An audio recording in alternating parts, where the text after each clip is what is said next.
Tuhan memberkati kita sekalian. Hari ini saya akan sampaikan firman Tuhan dengan tema ada apa dengan kasih karunia. Nah, inilah judulnya, saudaraku. Ada apa dengan kasih karunia? Banyak orang bertanya-tanya, apa itu kasih karunia? Banyak orang Kristen belum memahami apa itu kasih karunia. Itu sebabnya, saudaraku, melalui khotbah saya, firman Tuhan yang saya khotbahkan hari ini, saya berharap kita semua semakin mengerti, semakin paham, dan semakin menerima kasih karunia menjadi iman di dalam hidup kita. Mari saya baca firman-Nya di dalam kitab Efesus 2 ayat 8 sampai ayat 9. Efesus 2 ayat 8 sampai ayat 9. Sebab karena kasih karunia kamu diselamatkan oleh iman. Itu bukan hasil usahamu, tetapi pemberian Allah. Itu bukan hasil pekerjaanmu. Jangan ada orang yang memegahkan diri. Nah, itulah kasih karunia, saudaraku. Kita diselamatkan oleh kasih karunia melalui iman. Iman kepada kasih karunia Tuhan, itulah yang menyelamatkan kita. Sebab oleh kasih karunia kamu diselamatkan oleh iman. Itu bukan hasil usahamu, tetapi pemberian Allah. Ingat, saudaraku, saudara dan saya diselamatkan adalah karena kasih karunia Tuhan, bukan karena usaha kita. Jelas dikatakan itu bukan hasil usahamu, ya, itu bukan hasil usahamu, tetapi pemberian Allah. Itu bukan hasil pekerjaanmu. Jangan ada orang yang memegahkan diri. Jadi saudara diselamatkan, saudara nanti masuk surga, saudara tidak masuk neraka, itu bukan karena hasil usaha kita, bukan karena perbuatan kita, bukan karena pekerjaan kita, tapi karena kasih karunia Tuhan. Apa itu kasih karunia Tuhan? Kebaikan Tuhan, jasanya Tuhan Yesus bagi kita. Jadi bukan karena perbuatan kita diselamatkan, bukan karena hasil usaha kita nanti kita mewarisi surga dan tidak masuk ke neraka, saudaraku. Makanya dikatakan di sini, itu bukan hasil usahamu. Jangan ada orang yang memegahkan diri. Jadi siapa yang kita megahkan karena kita diselamatkan? Tuhan sendiri. Siapa yang kita muliakan karena kita telah diselamatkan? Yesus sendiri, saudaraku. Hanya karena perbuatannya lah, hanya karena jasanya lah, hanya karena kasih karunia-Nya lah, saudara dan saya diselamatkan. Karena saudara dan saya percaya ataupun beriman kepada kasih karunia-Nya. Jadi keselamatan adalah pemberian Allah sepenuhnya bagi kita, dan itulah sebabnya keselamatan kita pasti, saudaraku. Keselamatan kita terjamin karena keselamatan kita bukan terletak pada perbuatan kita. Keselamatan kita bukan terletak kepada hasil usaha kita, tapi sepenuhnya terletak pada kasih karunia Tuhan yang tidak pernah berubah di dalam hidup kita. Itu maka keselamatan kita pasti, itu maka keselamatan kita terjamin, itu maka saudara pasti masuk surga, itu maka saya pasti masuk surga. Kalau karena perbuatan kita diselamatkan, maka belum tentu kita diselamatkan, saudaraku. Kalau karena hasil usaha kita diselamatkan, tidak memberikan jaminan kita diselamatkan. Karena perbuatan kita bisa berubah-ubah. Hari ini perbuatan kita bisa baik, tapi besok sudah mengulah lagi perbuatan kita. Ya. Jadi kalau saat kita mengulah itu perbuatan kita tidak baik, kita pasti tidak selamat. Tapi karena firman Tuhan berkata, kita diselamatkan karena anugerah-Nya, karena kasih karunia-Nya, dan itu bukan hasil usaha kita, maka kita memiliki keyakinan penuh bahwa kita pasti diselamatkan. Keselamatan kita terjamin karena keselamatan kita terletak pada usahanya Tuhan.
Ya, sudah pasti saudaraku, kalau saudara mengerti kebaikan Tuhan, saudara akan pasti mengasihi Dia. Saudara akan pasti makin setia kepadanya. Saudara akan rindu melayani Dia karena saudara tahu, saudara paham, saudara mengerti Dia baik bagi saudara. Kenapa orang meninggalkan Tuhan? Kenapa orang tidak cinta Tuhan? Kenapa orang malas memuliakan Tuhan, beribadah kepada Tuhan? Karena dia tidak mengerti kasih karunia Tuhan kepadanya. Karena dia tidak mengerti kebaikan Tuhan kepadanya. Itu sebabnya saya mengajak kita untuk mengerti kasih karunia Tuhan. Makanya saya beri judul khotbah saya ini, ada apa dengan kasih karunia? Dengan kasih karunia-Nya lah saudara dan saya diselamatkan. Bukan hasil perbuatan kita, bukan hasil usaha kita. Tidak ada hasil perbuatan kita, tidak ada hasil usaha kita yang mampu menyelamatkan kita, saudaraku. Kitab Yeremia berkata, semua kesalehan kami, semua kebaikan kami hanyalah bagaikan kain kotor di mata Tuhan. Jadi saudaraku, kalau itu yang kita andalkan untuk menyelamatkan kita, maka kita tidak bisa selamat. Kalau hanya kebaikan yang boleh kita diselamatkan karena kebaikan kita, karena perbuatan kita, maka Yesus tidak perlu datang ke dunia ini. Dia tidak perlu menjelma menjadi manusia dan mati di kayu salib untuk menebus segala dosa kita. Kalau memang bisa, karena amal dan perbuatan baik kita tidak diselamatkan. Tapi tidak bisa, saudaraku. Sebaik-baiknya manusia di dunia ini, dikumpulkan semua kebaikannya, hanya nilainya di mata Tuhan bagaikan kain yang kotor. Sehingga sebaik apapun manusia, sebaik apapun amal perbuatannya, sebesar apapun amal perbuatannya, kalau itu dia andalkan untuk diselamatkan, dia pasti tidak bisa diselamatkan. Itu sebabnya firman Tuhan berkata, sebab karena kasih karunia lah kamu diselamatkan oleh iman. Iman artinya penerimaan kita kepada kasih karunia-Nya. Iman adalah kepercayaan kita kepada kasih karunia-Nya. Saudara beriman kepada kasih karunia-Nya. Wujud kasih karunia-Nya yang terbesar adalah pada waktu dia digantung di kayu salib. Dia mencurahkan darahnya di sana, dan di dalam tubuhnya yang saat disengsarakan di kayu salib itulah firman Tuhan berkata, semua kesalahan, semua dosa kita, semua pelanggaran kita ditimpakan kepadanya, dan semua kebenaran yang Yesus miliki diberikan kepada kita dengan cuma-cuma. Itu sebabnya saya dan saudara hari ini benar di hadapannya, kudus di matanya, tidak bercela di matanya, bukan karena perbuatan kita, tapi karena perbuatan Yesuslah yang memberikan secara gratis kebenarannya. Ya, kebenarannya diberikannya kepada kita sehingga kita benar di mata Tuhan. Kekudusannya dia berikan kepada kita sehingga kita kudus di mata Tuhan. Perkenanannya yang diberikan kepada kita sehingga kita berkenan di hadapan Tuhan. Jadi kita kudus bukan karena perbuatan kita yang menguruskan diri kita. Tidak ada kemampuan kita untuk membuat kita kudus di mata Tuhan, saudara. Tapi kasih karunia Yesuslah oleh pengorbanannya di kayu salib yang kita percayai, yang kita imani, yang kita terima, itulah yang membenarkan kita, yang menguduskan kita, yang memperkenankan kita, sehingga saudara dan saya layak menjadi anak-anaknya, sehingga saudara dan saya layak untuk mewarisi kerajaan sorga. Pada waktu saudara dan saya meninggalkan dunia ini, saudara masuk ke dalam sorga yang kekal, bukan neraka yang kekal, saudaraku.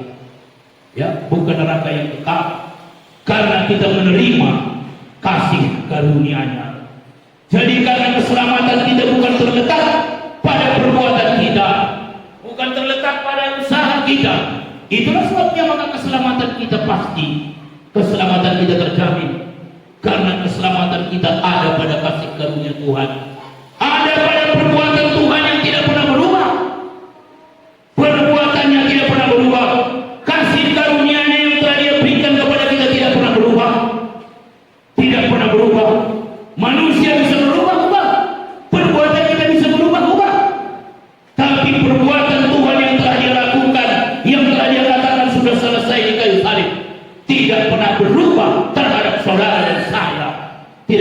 berubah. Sekali Dia mengasihi kita, Dia memberikan kasih yang kekal kepada kita, saudaraku. Kasih Tuhan kepada kita adalah kasih yang kekal, dan kasihnya tidak berubah terhadap saudara dan saya. Tidak berubah, saudaraku.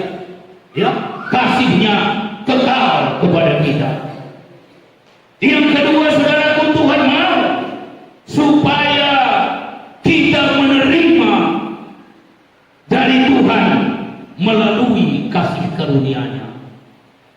Apapun permintaan kita, apapun kerinduan kita, apapun impian dalam hidup kita, Dia mau saudara dan saya meletakkannya melalui kasih karunia-Nya, saudara.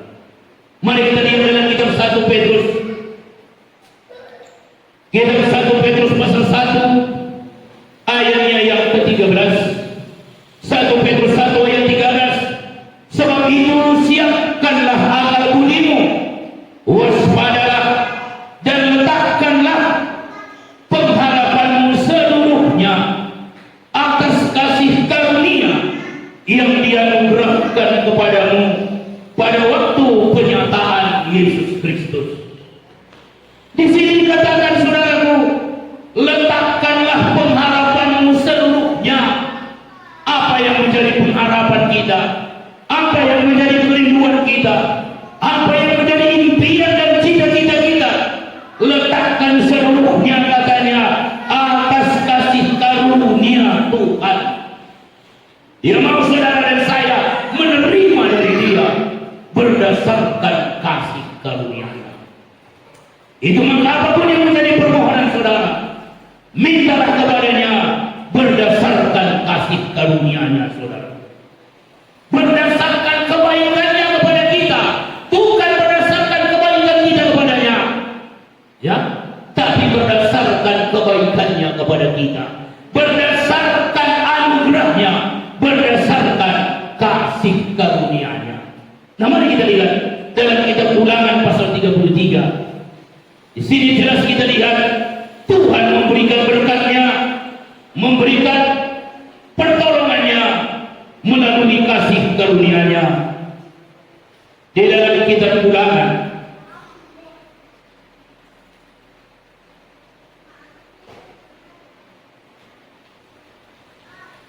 Ulangan pasal 9.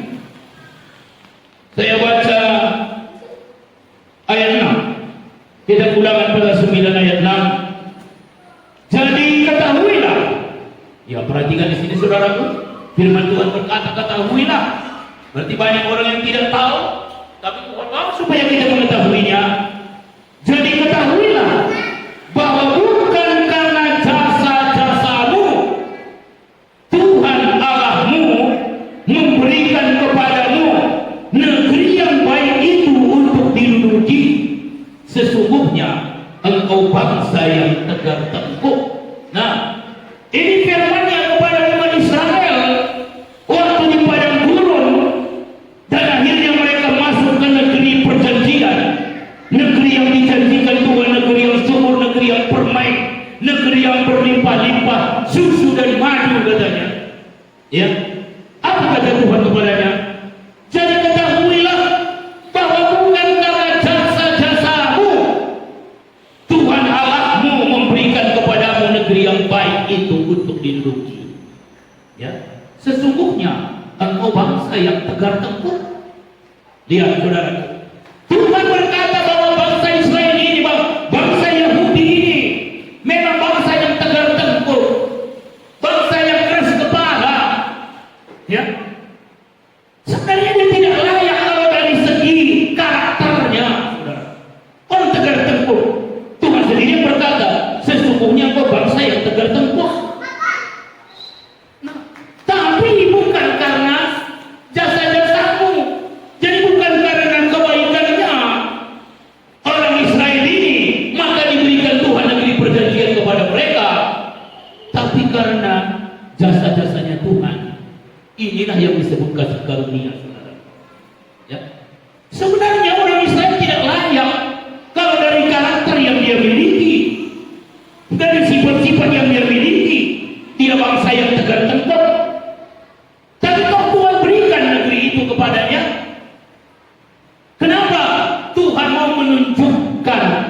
karunia-Nya kepada mereka. Bahwa Tuhan memberikan itu bukan karena jasa-jasa mereka, bukan karena mereka baik. Ya, itu dia saudara. Jelas Tuhan katakan bahwa bukan karena jasa-jasamu Tuhan Allahmu memberikan kepadamu negeri yang baik untuk diduduki. Sesungguhnya engkau bangsa yang tegar tengkuk. Bangsa yang tegar tengkuk, sebenarnya dia tidak layak. Kalau dari perbuatannya dia tidak layak untuk menerimanya. Orang yang tegar tengkuk. Tapi kenapa dia bisa terima, saudaraku? Itulah kasih karunia Tuhan yang tidak bisa kita pahami, yang sulit untuk mengerti. Dan itulah Injil kasih karunia. Makanya Injil itu disebut, saudaraku, berita baik.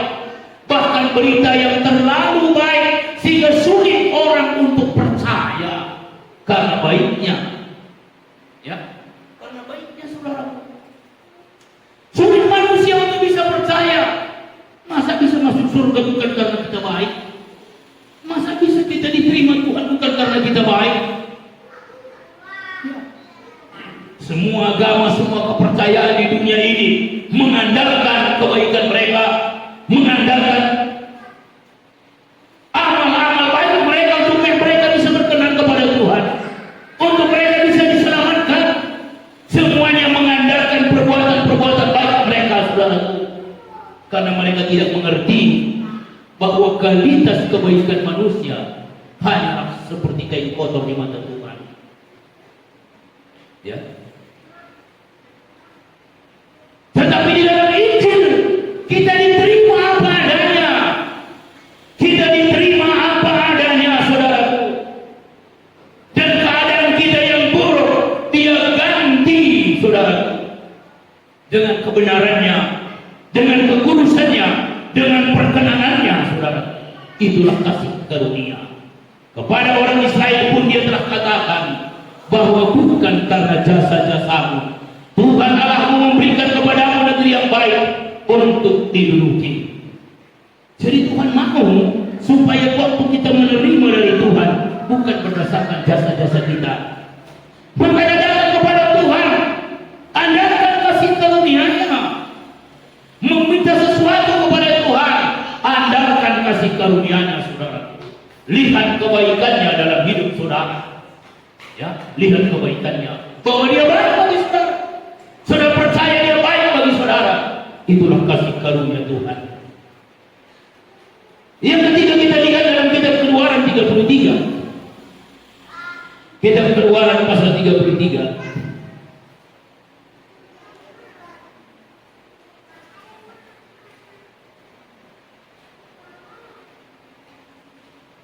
Saya baca yang pertama ayat 1 Keluaran 33.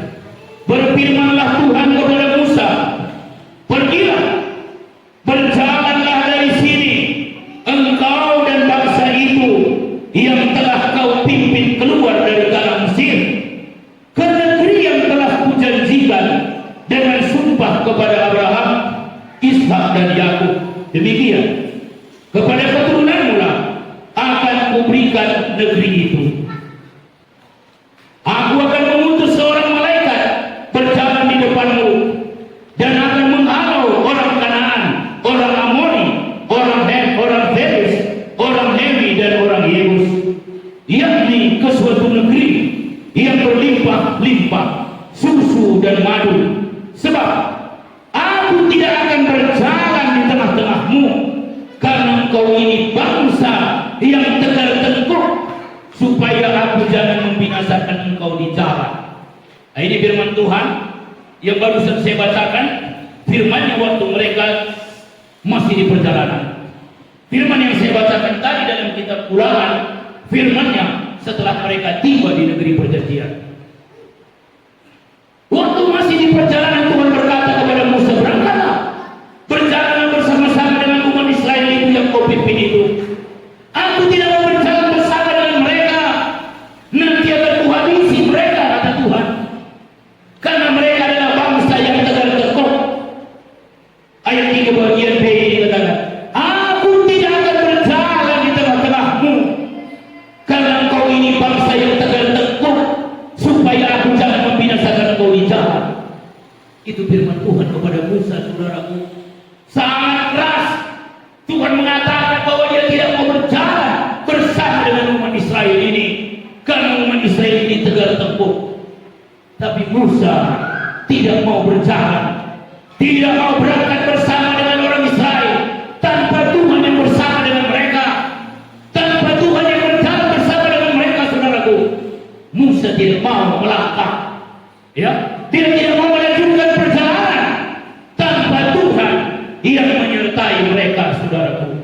Lalu apa yang terjadi? Mari kita lihat di dalam ayat 12. Apa kata Musa saudaraku? Ayat 12. Lalu berkatalah Musa kepada Tuhan, memang engkau berfirman kepada aku, suruhlah bangsa ini berangkat, tetapi engkau tidak memberitahukan kepada aku siapa yang akan kau utus bersama-sama dengan aku. Namun demikian engkau berfirman, aku mengenal namamu, dan juga engkau mendapat kasih karunia di hadapanku. Ayat 13. Maka sekarang jika aku kiranya mendapat kasih karunia di hadapanmu, beritahukanlah kiranya jalanmu kepadaku, sehingga aku mengenal engkau, supaya aku tetap mendapat kasih karunia di hadapanmu. Ingatlah bahwa bangsa ini umatmu. Lalu ia berfirman, aku sendiri hendak membimbing engkau dan memberi ketentraman kepadamu. Saudara lihat di sini. Tadinya Tuhan telah berkata, aku tidak mau berjalan bersama dengan umat ini, karena umat ini adalah bangsa yang tegar tengkuk. Tetapi Musa berkata kepada Tuhan, Tuhan, bukankah engkau berkata bahwa aku ini telah mendapat kasih karunia di hadapanmu? Ini yang diingatkan ya saudara. Dia ingatkan kasih karunia Tuhan kepada Tuhan. Langsung Tuhan berubah 180 derajat. Keputusannya berubah. Bisakah keputusan Tuhan berubah? Bisa, kalau dia sendiri yang mengubah. Itu saudaraku. Banyak orang berkata keputusan Tuhan tidak bisa berubah. Bisa, kalau dia sendiri yang berubah. Bukan kita, bukan manusia, bukan setan. Setan tidak bisa merubah keputusan Tuhan. Kita juga tidak bisa merubah keputusan Tuhan. Tapi Tuhan bisa merubah keputusannya sendiri, saudaraku. Waktu Musa berkata, bukankah aku ini mendapat kasih karunia di hadapanmu? Saudara lihat ayat 14. Lalu ia berfirman, aku sendiri hendak membimbing engkau dan memberikan ketentraman kepadamu. Langsung berubah. Tadinya dia berkata, aku tidak mau berjalan bersama dengan umat ini. Tapi waktu Musa berkata, bukankah aku ini telah mendapat kasih karunia di hadapanmu? Langsung Tuhan berkata, saudaraku, aku sendiri hendak membimbing engkau dan memberikan ketentraman kepadamu. Kenapa saudara? Karena kasih karunia adalah hatinya Tuhan. Amin. Kasih karunia adalah hatinya Tuhan. Itu maka kalau saudara mengerti kasih karunia, beriman kepada kasih karunia, saudara memahami hatinya Tuhan. Inilah hatinya Tuhan, saudara. Kasih karunia.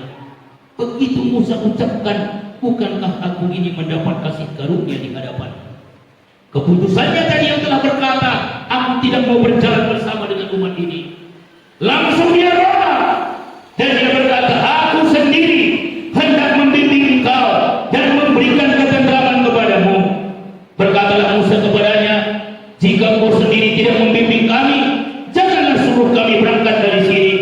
Dari manakah gerangan akan diketahui bahwa aku telah mendapat kasih karunia di hadapanmu, yakni aku dengan umatmu ini?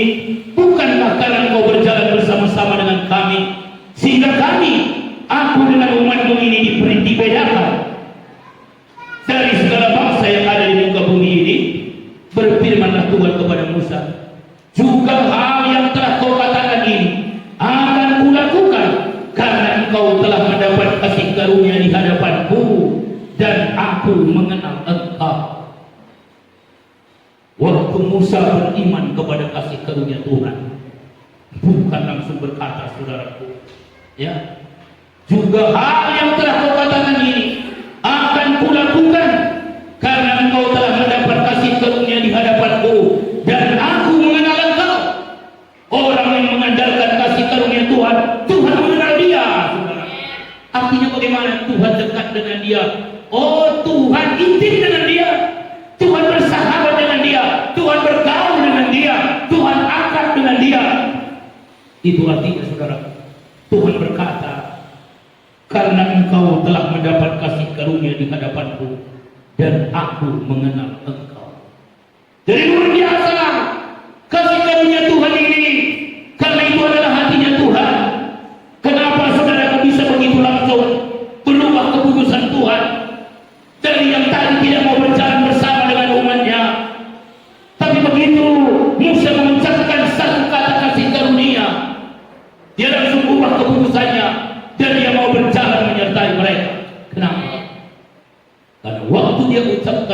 karunia. Dia langsung lihat ribuan tahun ke depan apa yang terjadi di Bukit Golgota. Itulah pengorbanan anak tunggalnya Yesus Kristus, saudaraku, yang menebus segala kesalahan dan dosa kita. Begitu kasih karunia Tuhan itu dicurahkan, semua kesalahan dan pelanggaran kita ditiadakan, dihapuskan, sehingga Tuhan tidak mengingat dan tidak melihatnya lagi. Itulah dia, saudara. Itu maka langsung Tuhan berkata, aku sendiri hendak berjalan bersama-sama dengan engkau, katanya. Ya, waktu dia perkatakan kasih karunia Tuhan, waktu dia beriman kepada kasih karunia Tuhan. Dan yang terakhir, saudaraku, kenapa kita harus beriman mengandalkan kasih karunia Tuhan? Karena kasih karunia adalah seluruh maksud Allah tersimpul di dalam kasih karunia ini, saudara. Seluruh maksud dan kehendak Tuhan ada di dalam kasih karunia ini, ada di dalam kasih karunia, saudara.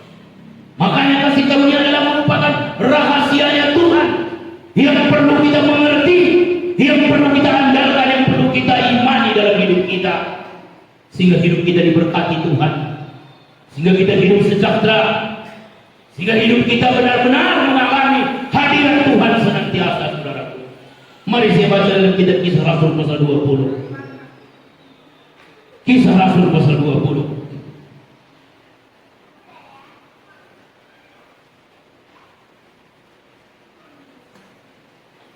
Dari ayat 24 sampai dengan ayatnya yang ke-27.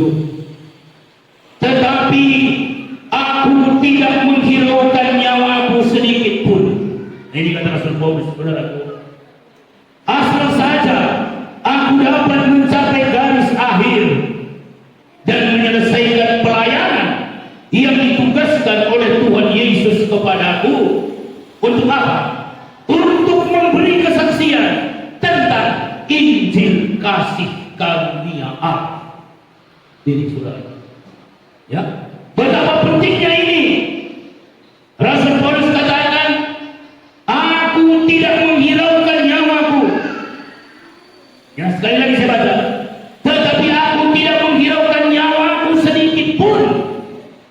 Ya, asal saja aku dapat mencapai garis akhir dan menyelesaikan pelayanan yang ditugaskan oleh Tuhan Yesus kepadaku. Apa pelayanan yang ditugaskan oleh Tuhan Yesus kepada Rasul Paulus?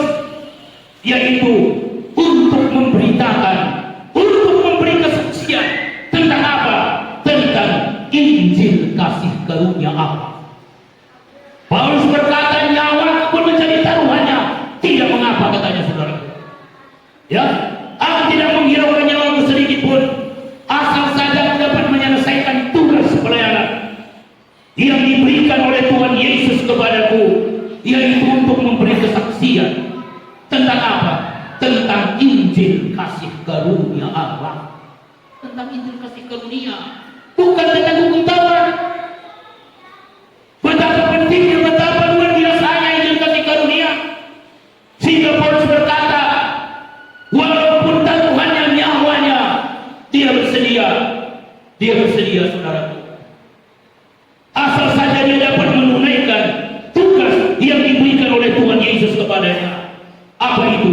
Memberi kesaksian, atau menyaksikan, atau memberitakan, atau mengajarkan. Itu artinya Injil kasih karunia. Ini, saudaraku, Injil kasih karunia Allah. Dan sekarang aku tahu bahwa kamu tidak akan melihat mukaku lagi, kamu sekalian yang telah kukunjungi untuk memberitakan kerajaan Allah. Sebab itu pada hari ini aku bersaksi kepadamu bahwa aku bersih, tidak bersalah terhadap siapapun yang akan binasa. Sebab aku tidak lalai memberitakan seluruh maksud Allah kepadamu. Nah ini, aku tidak lalai memberitakan seluruh maksud Allah kepadamu. Apa itu? Injil kasih karunia. Tadi dikatakan nyawaku pun taruhannya. Aku mau asal aku dapat memberi kesaksian tentang Injil kasih karunia Allah. Dan dia disebut di sini saudaraku, sebab aku tidak lalai memberitakan seluruh maksud Allah kepadamu. Jadi itu kasih karunia atau kasih karunia ini adalah seluruh maksud Allah, saudara, tersimpul di dalamnya. Seluruh maksud Allah tersimpul di dalam kasih karunia. Itu maka kalau saudara beriman kepada kasih karunia, saudara pasti mengerti kehendak Tuhan. Itu kalau saudara beriman kepada kasih karunia, saudara akan mengerti jalan-jalan Tuhan dan saudara dikenal oleh Tuhan. Tadi Tuhan berkata kepada Musa, karena engkau telah mendapat kasih karunia di mataku dan aku mengenal engkau. Tuhan sendiri yang berkata bahwa Tuhan mengenal dia. Banyak orang di dunia ini berkata, aku mengenal Tuhan, aku mengenal Tuhan. Bahkan umat Israel di beberapa zaman nabi-nabi berkata, kami mengenal Tuhan, kami mengenal Tuhan katanya. Tapi Tuhan berkata, aku tidak pernah mengenal engkau. Tapi saudara lihat di sini tadi, karena engkau mendapat kasih karunia di mataku, kata Tuhan kepada Musa, dan aku mengenal engkau. Jadi kalau kita beriman kepada kasih karunia Tuhan, Tuhan mengenal kita, saudaraku. Ya, bukan hanya kita yang berkata kita mengenal Tuhan, tapi Tuhan tidak mengakui kita. Ya, firman Yesus berkata pada zaman akhir, banyak orang berkata, bukankah kami telah berdoa demi namamu, bukankah kami telah mengusir setan demi namamu? Tapi aku berkata kepada mereka, aku tidak pernah mengenal engkau, kata Tuhan, saudara. Tapi di dalam kasih karunia ini Tuhan berkata, aku mengenal engkau. Di dalam kasih karunia Tuhan berkata, engkau anak-anakku laki-laki dan anakku perempuan. Itu saudaraku, itu semua dia katakan melalui kasih karunia-Nya. Itu sebabnya berimanlah kepada kasih karunia. Andalkan kasih karunia Tuhan dalam hidup kita. Andalkan kasih karunia Tuhan bahwa Dia yang menyelamatkan kita. Andalkan kasih karunia-Nya, melalui kasih karunia-Nya kita diberkati, kita diberkati. Yohanes 1:16 berkata, hukum Taurat diberikan dengan perantaraan Musa, tetapi kasih karunia dan kebenaran datang di dalam Yesus Kristus. Dan kita semua telah menerima kasih karunia demi kasih karunia. Kalau kita beriman kepada kasih karunia, maka kita akan terima, kita akan hidup dari sehari ke sehari, dari bulan ke bulan, dari tahun ke tahun.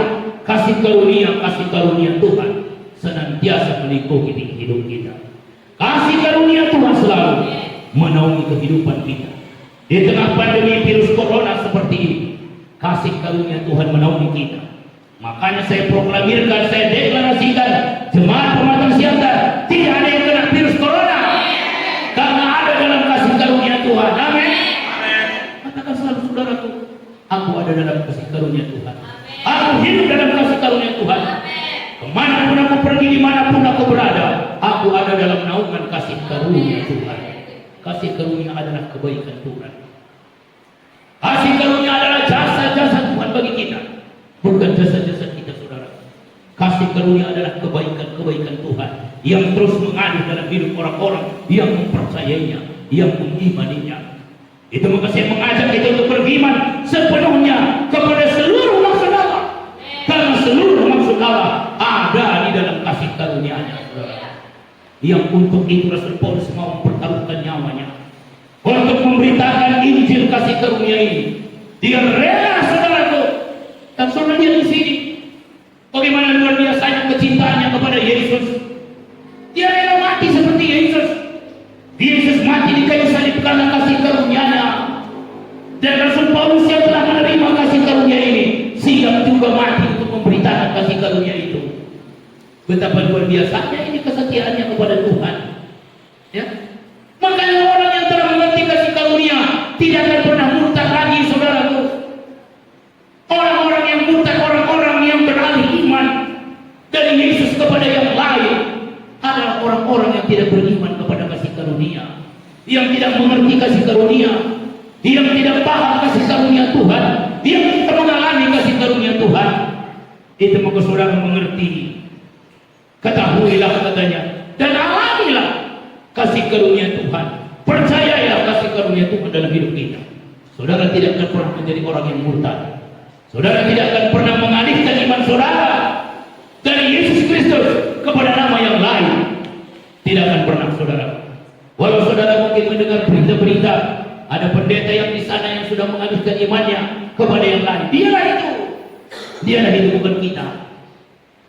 Kita yang telah beriman kepada kasih karunia Tuhan pasti setia sampai akhir. Pasti diselamatkan. Pasti masuk surga dan tidak akan pernah bisa masuk neraka, saudara. Tidak akan pernah. Karena kasih karunia-Nya adalah seluruh maksudnya di dalam hidup kita. Seluruh maksud Allah terjadi dalam hidup kita oleh karena kasih karunia-Nya. Puji Tuhan, saudaraku. Puji Tuhan. Yang terakhir dari kitab Roma pasal 6 ayat 14.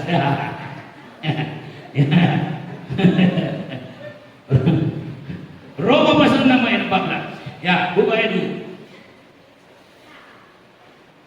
Ya, Roma 6 ayat 14. Sebab kamu tidak akan dikuasai lagi oleh dosa, karena kamu tidak berada di bawah hukum Taurat, tetapi di bawah kasih karunia.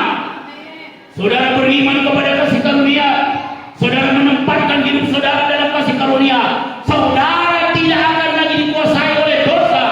Banyak orang tidak berbuat dosa, banyak orang tidak melakukan dosa, tapi dikuasai oleh dosa. Saudara mengerti? Beda berbuat dosa, beda lagi dikuasai oleh dosa, saudara. Ada orang tidak berbuat dosa, tapi dikuasai oleh dosa. Dia tidak berbuat dosa karena ada hukum negara ataupun hukum Taurat yang ditakutinya. Padahal hatinya masih ingin berbuat dosa. Itu namanya orang yang masih dikuasai oleh dosa. Ya. Sebenarnya hatinya ini bergejolak ini untuk berbuat dosa. Tapi karena dia takut masuk penjara, wah ditahannya. Ini menderita ini orang seperti ini. Menderita. Orang di hatinya bergejolak untuk berbuat dosa, tapi takut dia masuk penjara. Ya. Karena kalau dia lakukan nanti dia masuk penjara. Nah, ini namanya dikuasai dosa. Walaupun tidak berbuat dosa, walaupun tidak melakukan tindakan untuk berbuat dosa, saudara. Tapi oleh kasih karunia-Nya, saudara, sebab kamu tidak akan dikuasai lagi oleh dosa, karena kamu tidak berada di bawah hukum Taurat, tetapi di bawah kasih karunia. Sebaliknya apa? Kamu akan dikuasai oleh dosa, karena kamu tidak berada di bawah kasih karunia, tetapi di bawah hukum Taurat. Itu sebaliknya kan? Makanya tempatkan diri kita di bawah kasih karunia Tuhan. Letakkan hidup kita di bawah kasih karunia Tuhan. Percayakan hidup kita di bawah kasih karunia Tuhan. Maka kita tidak akan dikuasai lagi oleh dosa, saudara. Tidak akan lagi kita dikuasai oleh dosa. Tapi kasih karunia-Nya terus melingkupi hidup kita, menuntut hidup kita, saudara. Amin. Mari kita masuk di dalam doa.